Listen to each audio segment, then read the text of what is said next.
I want to tell you about my neighbor Margaret. Margaret has lived 4 houses down from me for as long as I can remember. She's in her late 70s, and she gardens alone. Every single year, her vegetable garden produces a harvest that stops people on the sidewalk. Tomatoes the size of baseballs, roses that bloom from June to October without a single product applied to them, perennials that come back bigger and more vigorous every spring. She has a lawn that stays deep green through August when every other lawn has gone pale and tired.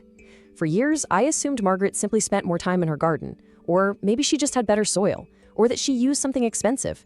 I finally made peace with the idea that some people just have a gift, and I moved on. Then, one afternoon, last fall, I was raking leaves. I noticed Margaret in her front border. She was digging small holes with a trowel, but she wasn't planting anything. There were no plants beside her. She was simply digging holes. She'd drop something into each one from a bucket. Then she'd cover them back over. I watched her for a few minutes. Then I did what I should have done years earlier. I walked over and I asked her what she was doing. She looked up and smiled at me. She said, "I'm feeding the garden for next year." She showed me the bucket, and when I saw what was in it, I laughed. Not because it was funny, but because I had been throwing all of it away for 20 years without ever knowing what it could do. Today, I'm going to show you everything Margaret showed me. Every ingredient, every method. We'll look at the science behind why burying these things in the soil works better than anything poured on top of it. And we'll get to the one thing in that bucket that surprised me more than anything else, the 5th thing. The thing I had been sending straight to the landfill twice a week for my entire adult life. Stay with me. Before I tell you what was in the bucket, we need to talk about burying. We need 60 seconds on why burying things works better than applying them to the surface. Because once you understand this, everything Margaret does makes complete sense. When you apply fertilizer to the soil surface, the majority of it never reaches the root zone. Rain washes a significant portion away. Sun and heat break down compounds before they can penetrate the soil. Surface bacteria consume a portion before it ever travels downward. Research from multiple university extension programs confirms this. Surface-applied organic amendments lose between 30 and 60% of their nutritional value. And this happens before they ever reach the active root zones. During organic material directly in the root zone bypasses all of these losses entirely. The nutrients are placed precisely where the roots will grow. The material is insulated from surface conditions.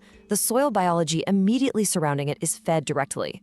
Bacteria and fungi multiply rapidly. This creates a concentrated zone of biological activity, exactly where the roots seek nutrition. This isn't a new idea. It's one of the oldest ideas in agriculture.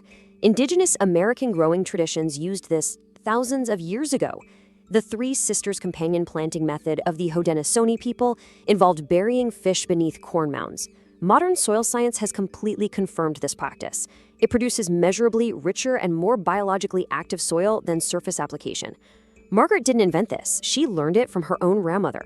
It works because it is right. The first thing Margaret buries is banana peels.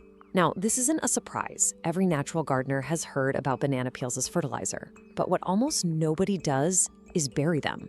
It's the difference between a slow, indirect release and an immediate delivery to the exact root zone.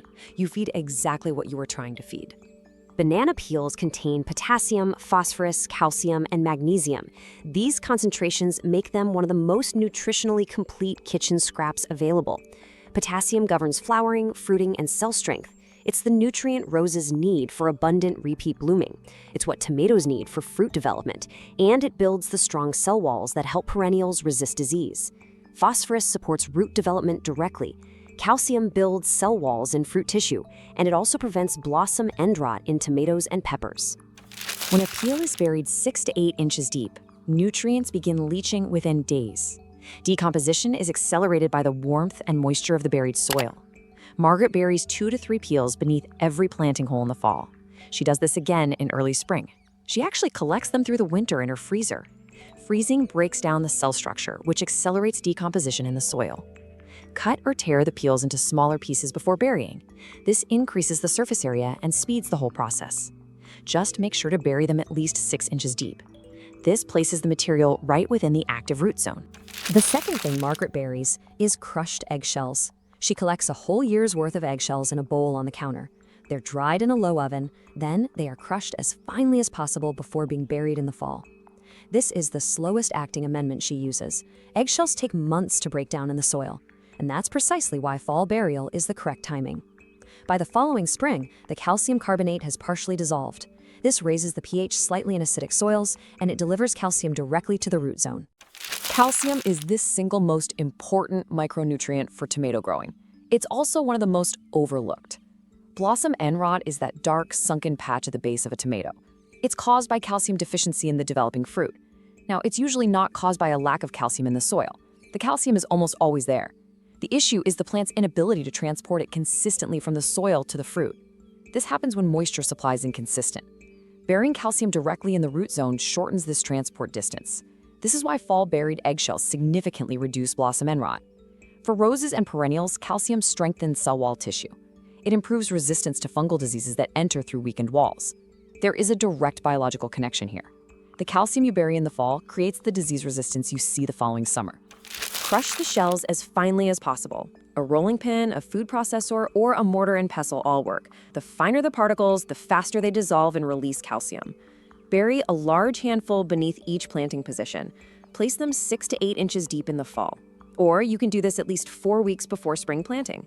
This allows partial dissolution before the roots even arrive. And here's a quiet reminder. The fifth ingredient, the one sent to the landfill twice a week, it's still coming. The third thing Margaret buries is wood ash from her fireplace. Notice she doesn't spread it on the soil surface. That's the common advice, but it loses significant value to rainwash before reaching the roots. Instead, she buries it directly in the planting zone in the fall. Down there, it releases potassium and calcium through the winter. It is ready for roots the very moment spring growth begins. Wood ash contains 5 to 7% potassium. It contains 3 to 5% calcium. It also holds trace amounts of magnesium and phosphorus. The potassium is water-soluble. It releases within weeks of the first winter rains. The calcium releases much more slowly, building a sustained supply. Wood ash also raises soil pH. This is very valuable in acidic soils that typically lock out nutrients. When pH drops below 6, plants just can't access potassium or phosphorus. A small amount of buried wood ash corrects this pH issue precisely where the roots will grow. It completely avoids the over-application risk of broadcasting lime across an entire bed. Margaret collects her ash through winter in a metal container. She buries exactly 1 large handful per planting position in the fall, right alongside the eggshells. She is very precise about the amount. Too much wood ash raises pH excessively. That is just as damaging to nutrient availability as too little. 1 large handful per position is her rule. She never deviates from it. A quick note, do not use ash from treated wood. Do not use painted wood. Do not use wood contaminated with any chemical treatment. Clean, hardwood ash only. Oak, maple, hickory, and fruit woods produce the richest mineral content. Softwood ash from pine and spruce is just less nutritionally dense. The fourth thing Margaret buries is coffee grounds. Please do not scatter a thin layer on the soil surface. Most gardeners who try that experience disappointing results. It forms a crust. It actually blocks moisture from reaching the roots. Instead, bury a full cup of used grounds. Collect them over a week. Bury them 6 to 8 inches deep in the active root zone of your heavy-feeding plants. Buried coffee grounds do something surface-applied grounds simply cannot do. They feed the soil bacteria directly and immediately. There is no surface crust problem. There is no water repellency issue. There is no nitrogen loss from evaporation. Coffee grounds contain about 2% nitrogen by weight. This is comparable to many commercial fertilizers. This nitrogen is released slowly as the grounds decompose. It provides a steady supply that supports leafy growth all season. The biological effect is just as important. Coffee grounds are carbon-rich. Soil bacteria consume them rapidly. These bacteria multiply in the immediate area. They improve soil structure and increase water retention. They also make existing nutrients more available to the roots. Margaret buries coffee grounds beneath her heaviest nitrogen feeders. This includes hostas, delphiniums, sweet corn, and leafy vegetables. She avoids using them on plants that prefer low nitrogen. Lavender and Mediterranean herbs do not want this. Extra nitrogen would just push unwanted leafy growth at the expense of flowers. Collect your used grounds for a week. Allow them to dry slightly so they don't compact. Place them directly in the planting hole, 6 to 8 inches deep. Once a season is sufficient. And remember, the fifth ingredient, the one sent to the landfill twice a week, it's up next.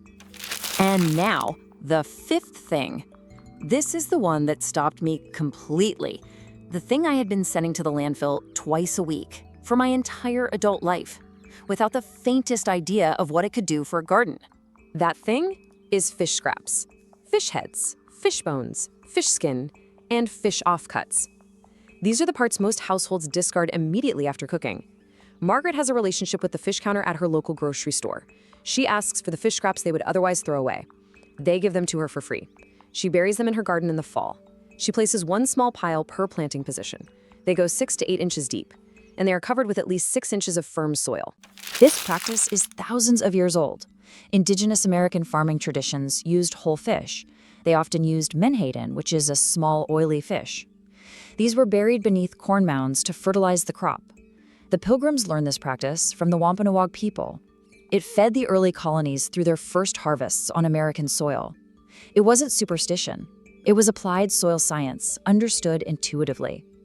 Today, modern laboratory analysis confirms it. Decomposing fish provides nitrogen, phosphorus, calcium, and omega fatty acids. It is a complete nutritional profile that no commercial fertilizer can replicate. Fish scraps are primarily nitrogen and phosphorus. These are 2 of the 3 major plant nutrients. The nitrogen is released relatively quickly. It peaks 6 to 8 weeks after a fall burial. This corresponds perfectly to spring, when new growth needs nitrogen the most. The phosphorus releases more slowly. It supports root development all season long. Calcium from fish bones releases over several months. This builds on the calcium from your eggshells and wood ash. The one practical rule with fish scraps is depth. You must bury them at a minimum of 6 inches, preferably 8. Cover them firmly with soil. Shallow burial will attract raccoons, foxes, or pats. They will dig them up within days. But at 6 to 8 inches of firm soil, animals simply cannot detect them.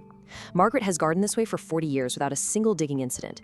Ask your grocery store fish counter for scraps. Most counters discard significant quantities daily. They're usually happy to set them aside for a gardener who asks. The scraps cost nothing. The results in the soil are proven. This connects directly to our oldest agricultural history. It's a tradition Margaret knows well, and it is one most gardeners have completely forgotten. 5 things buried in the fall. Banana peels for potassium and phosphorus. Crushed eggshells for slow-release calcium to prevent blossom and rot. Wood ash for soluble potassium and pH correction. Coffee grounds for steady nitrogen and biological activity.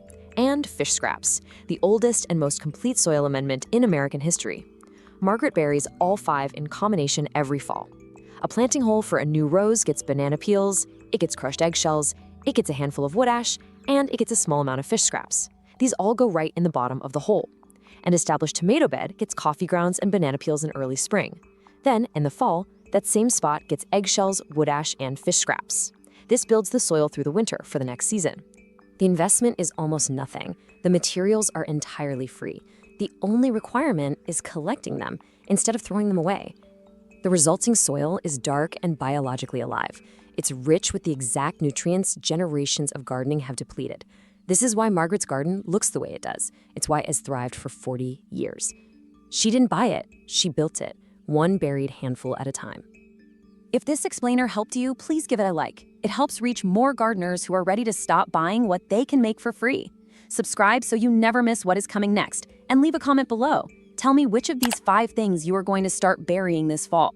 And tell me what state you garden in. I read every single comment. I really want to know. Happy growing!